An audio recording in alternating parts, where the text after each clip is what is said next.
Assalamualaikum warahmatullahi wabarakatuh.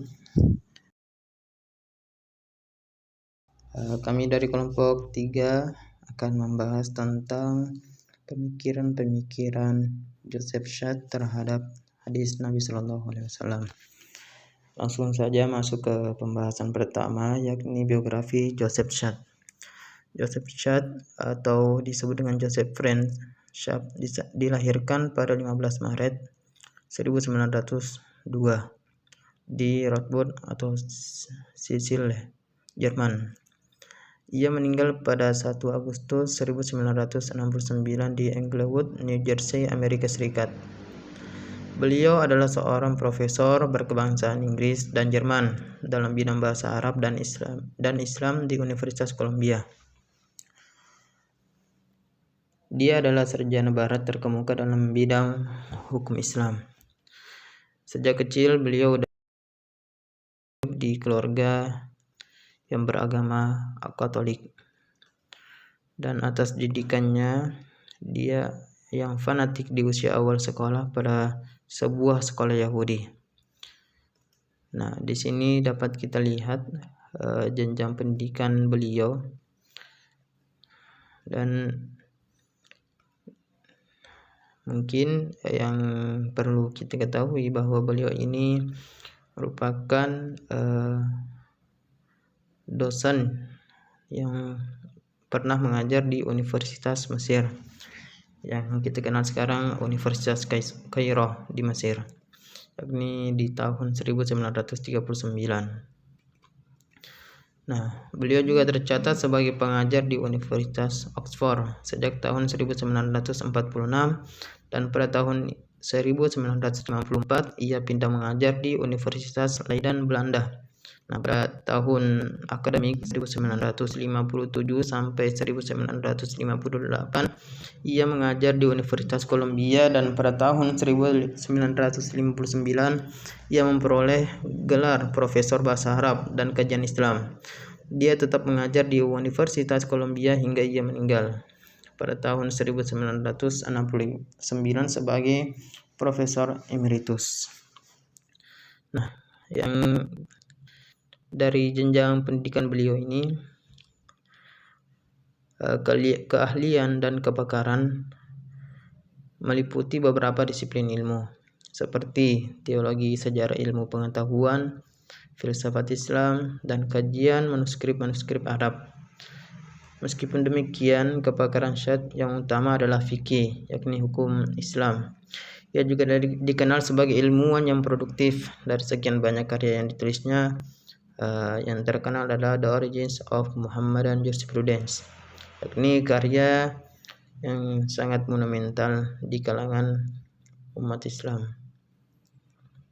Nah, di sini dapat kita lihat ada beberapa karya beliau.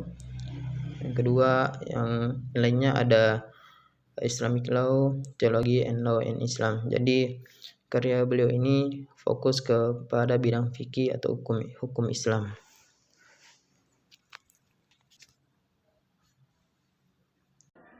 Pemikiran Joseph Schad terhadap hadis. Kritik dan pandangan Schad terhadap hadis Nabi yaitu mencakup kesejahteraan hadis, konsep sunnah, sanad, dan matan. Adapun poin-poin kritik Schad terhadap hadis. Yang pertama, Rasulullah tidak pernah menganggap penting menjelaskan hukum-hukum syariat, lebih-lebih yang berhubungan dengan muamalat, ahwalus syahsiyah, dan peradilan. Oleh karena itu, Schad berkesimpulan bahwa hukum fikih belum ada pada sebagian besar abad 1 Hijriah. Yang kedua, sunnah pada masa lalu dipahami sebagai perkara yang disepakati atau dalam arti lain adalah perkara-perkara praktis yang dijalankan di tengah-tengah komunitas muslim atau tradisi yang hidup. Oleh karena itu, istilah sunnah tidak berhubungan dengan segala tindakan atau ucapan yang bersumber dari Nabi Shallallahu Alaihi Wasallam. Istilah sunnah dijelaskan oleh mazhab-mazhab fikih sebagai tindakan masyarakat, sebagaimana dirumuskan oleh pendahulu. Yang ketiga, penggunaan sanad untuk keperluan berhujjah dengan hadis belum dikenal pada 2 abad sebelumnya, yaitu abad pertama dan kedua Hijriah. Sanad baru muncul ketika bermunculan mazhab fikih. Dari sinilah Asy-Syafi'i memulai gerakan untuk menggunakan sanad ketika mengambil dalil-dalil fikih yang dinisbatkan kepada Nabi SAW. Oleh Secaj, tindakan inilah yang menguatkan bahwa sanad merupakan perkara yang dibuat-buat untuk memberikan legitimasi mazhab fikih dalam istidlal dengan hadis. Yang keempat, sanad baru dikenal pada awal abad 2 Hijriah. Yang kelima, sanad pada awal abad 2 dan 3 Hijriah adalah kreasi ulama hadis untuk memperkuat pendapat mereka. Yang keenam, sanad pada periode selanjutnya mengalami dinamika seiring terbukukannya beberapa kitab hadis, antara lain kitab kanonik hadis Kutubus Sittah, Musnad Ahmad, dan lainnya. Yang ketujuh, sanad atau sanad dalam lingkup keluarga, misalnya Amir bin Syuaib meriwayatkan dari bapaknya, dari kakeknya, atau Bahas bin Hakim meriwayatkan dari bapaknya, dari kakeknya, dan sanad-sanad keluarga sejenis adalah sanad dan matan yang dibuat-buat sekaligus. Yang kedelapan, setiap hadis yang sanadnya bermuara hanya kepada seorang perawi saja, maka dapat dipastikan bahwa ia adalah pemalsu sanad. Yang kesembilan, jika seorang perawi pada waktu tertentu tidak cermat terhadap adanya sebuah hadis dan gagal menyebutkannya, atau jika satu hadis oleh sarjana atau ulama atau perawi yang datang kemudian yang para sarjana sebelumnya menggunakan hadis tersebut, maka hadis tersebut tidak pernah ada. Yang ke-10, hadis-hadis hukum tidak ada satupun sanadnya sahih dan terhubung hingga Nabi SAW. Tentang hal ini, Joseph Secaj mengatakan sangatlah sulit menghukumi hadis-hadis hukum sebagai hadis yang sahih. Saya akan mempresentasikan tentang pemikiran Joseph Secaj mengenai hadis, yakni dalam bukunya The Origin of Muhammad. Dan pemikirannya ini yang terdapat dalam buku itu dibagi terbagi menjadi 3 teori, yakni yang pertama backward projecting atau projecting back, yang kedua yakni common link, yang ketiga yakni argumentum silentio. Teori yang pertama yakni projecting back. Projecting back sendiri ini adalah sebuah bentuk keraguan Joseph terhadap sanad hadis. Teori ini muncul sebagai bentuk respon terhadap teori-teori yang telah dikembangkan oleh para sarjana muslim. Joseph mengatakan bahwa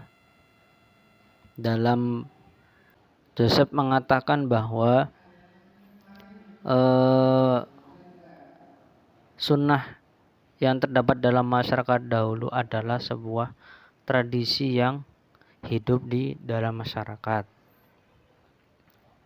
beda dengan hadis. Namun menurut pandangan Imam Syafi'i, sunnah dan hadis itu sama, bukan beda.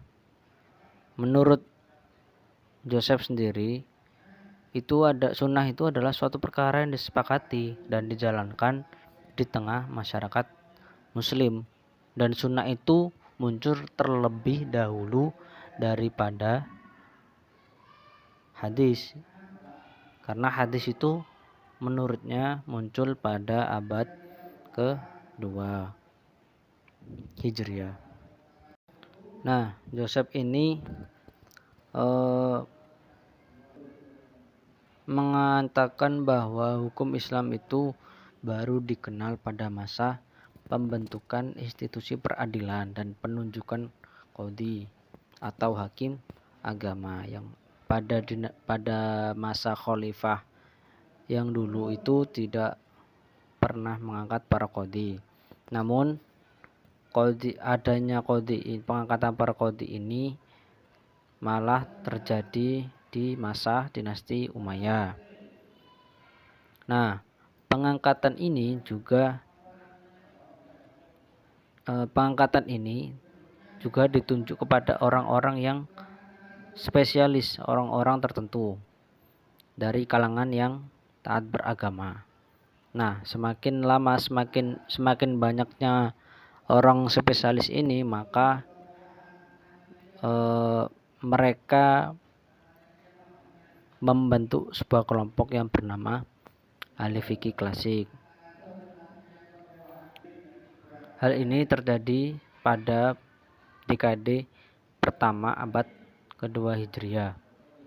Joseph sendiri menganggap bahwa keaslian sebuah hadis yang disandarkan kepada Nabi itu adalah sebuah fiktif atau kreasi ulama pada abad kedua Hijriah, karena tujuan mereka itu menyandarkan rawi sampai kepada menyandarkan sanadnya sampai kepada Nabi itu supaya mereka itu mempunyai otoritas kekuatan yang lebih menurut Joseph. Teori yang kedua yakni tentang teori common link, yang menurut Joseph sendiri common link itu bisa diartikan sebagai orang yang merekonstruksi hadis, orang yang memperbaharui hadis, orang yang membuat hadis itu sendiri di akhir abad kedua, pada abad kedua sampai ketiga, ada yang bilang abad ketiga, pada saat hadis itu ada. Nah, definisi dari teori common link sendiri adalah ketika ada seseorang yang memproduksi atau mempublish hadis tersebut kemudian menambahkan sanadnya sampai Nabi Muhammad SAW. Sebenarnya seperti ini. Dalam satu hadis itu ada beberapa jalur periwayatan. Nah, setiap tingkatan itu ada beberapa periwayat, ada beberapa jumlah periwayat, ada 3, 4, 5, 6, dan mungkin masih banyak lagi. Nah, bila dari beberapa tingkatan itu, dari beberapa jalur itu terdapat satu jalur yang sendiri dan menjadi titik temu di antara sanad-sanad lainnya untuk menyambungkan sampai kepada Rasulullah, maka itu adalah yang disebut common link. Teori Esiliento merupakan teori yang disusun berdasarkan asumsi bila mana seorang ulama atau perawi hadis pada masa tertentu tidak teliti terhadap sebuah hadis, atau jika ada satu hadis yang diriwayatkan oleh ulama yang datang kemudian yang mana para perawi sebelumnya belum menggunakan hadis tersebut, maka hadis tersebut dianggap tidak pernah ada. Kemudian jika satu hadis ditemukan pertama kali tanpa adanya sanad yang komplit, kemudian ditulis dengan sanad yang komplit, maka sanad itu berarti dipalsukan. Atau dengan kata lain, untuk membuktikan bahwa hadis tersebut ada, tidak cukup dengan menunjukkan bahwa hadis tersebut tidak pernah dipergunakan dalam sebuah dalil dalam diskusi para ulama fikih. Sebab jika hadis tersebut ada, maka ulama itu pasti akan menjadikan sebagai referensi, atau dengan kata lain, apabila hadis tidak ditemukan di dalam salah satu literatur hadis, maka hadis itu tidak eksis pada saat literatur hadis itu dibuat. Kemudian yang terakhir, kesimpulan. Kritik Joseph Schar terhadap hadis, terutama pada sanad hadis, memunculkan 3 teori pokok, yaitu yang pertama, teori argumentum Esiliento, kemudian yang kedua, teori projecting back, kemudian yang ketiga, teori common link. Dari 3 teori ini digunakan oleh Schar dan para orientalis lainnya untuk mengetahui aspek awal kemunculan hadis atau aspek penanggalan hadis. Teori ini mendapatkan pujian dari para orientalis lainnya. Faktor lain yang menyebabkan kajian Schar terhadap sanad hadis dan hadis secara keseluruhan dinilai lemah karena didasari oleh sikap Schar yang skeptik terhadap hadis. Hal ini menjadikan kajian dan kritik sahih terkesan tidak objektif dalam melakukan kritik terhadap hadis, terkhusus terhadap sanad hadis. Sekian, Assalamualaikum warahmatullahi wabarakatuh.